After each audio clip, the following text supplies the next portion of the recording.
कहते हैं कि समस्याएं तो जिंदा लोगों के नसीब में होती हैं। सुनिएगा सब लोग, समस्याएं तो जिंदा लोगों के नसीब में होती हैं, मुर्दों के लिए तो लोग रास्ता छोड़ देते हैं। तो प्रॉब्लम आएगा तो परेशान मत होइए, प्रॉब्लम आपका इम्यून सिस्टम बड़ा कर देती है। सबसे पहला तो मैं ये चाहता हूं कि हम सब लोगों को एक डेफिनेशन मैं जरूर बताऊं जिसको लोग लेकर बहुत पशोपेश में रहते हैं, और वो जिसको बोलते हैं LUCK। ये एक ऐसा टॉपिक है जिस पे हजारों साल से चर्चा हो रही है। ये आदमी सक्सेसफुल हो गया बिकॉज ये बहुत he is very successful because he is very lucky. तो लक शब्द उन लोगों के मुंह से खास तौर पे आप सुनते हैं जिन्होंने जिंदगी में कुछ खास नहीं किया है।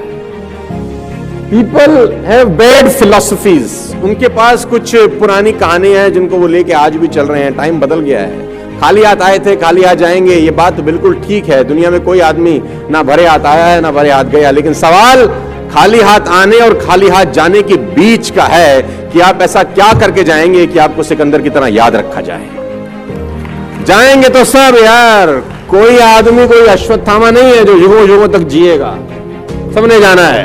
खाली हाथ ही आया था खाली हाथ ही जाएगा, लेकिन याद सिकंदर को ही क्यों रखा जाता है? क्योंकि उसने कुछ ऐसा किया था कि उसका नाम लिया जाए। तो हम कुछ तो ऐसा करें कि हमारा नाम लिया जाए मरने के बाद। और सवाल तो ये है कि जिंदा भी लोगों का नाम लिया जा रहा है, क्योंकि ऐसा कुछ उन्होंने किया नहीं। तो what is luck all about? तो मैं लक की परिभाषा आपको देता हूं। एक ऊंट और एक ऊंट का बच्चा चिड़ियाघर में, ऊंटनी का जो बच्चा वो अपनी मां ऊंटनी से एक सवाल पूछता है। उसने अपनी मां से पूछा कि माता, ये हमारे पीठ पे कुबड़ क्यों होता है? कुबड़ समझते हैं ना, उनकी पीठ पे रहता है। तो ऊंटनी का बच्चा ने पूछा कि मां, हमारी पीठ पे कुबड़ क्यों होता है? तो मां ने जवाब दिया, बेटा रेगिस्तान में कभी कभी पानी नहीं मिलता बहुत समय तक, तो पानी स्टोर करने के लिए नेचर ने हमको ये कुबड़ दिया है कि हम पानी बहुत सारा एक साथ ड्रिंक कर सकते हैं, इसको सेफ सिक्योर कर सकते हैं। अगर हमें बहुत दिन तक पानी ना मिले तो अंदर का वाटर से हम लोग अपनी लाइफ को मेंटेन कर सकते हैं।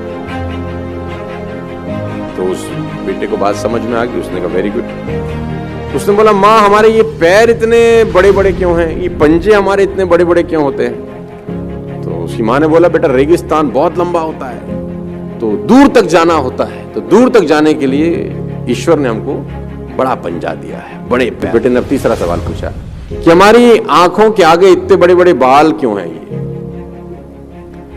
तो उसकी ऊँटनी माँ ने कहा कि बेटा रेगिस्तान में आंधी बहुत चलती है, रेत उड़ती है, तो रेत हमारी आंखों में ना आ जाए इसलिए ईश्वर ने हमको आंखों के आगे हेयर्स दिए, बाल दिए।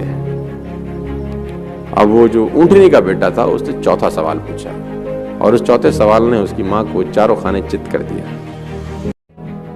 आंखों के ऊपर बाल इसलिए कि आंखों में धूल ना आए, रेत ना आए। मां ने बोला हाँ। तो फिर इस वक्त हम चिड़ियाघर में क्या कर रहे हैं? तो हम यहां क्या कर रहे हैं? आपके पास कितनी भी क्वालिटीज क्यों ना हो, अगर आप राइट जगह पर नहीं हैं तो आप लकी नहीं हैं।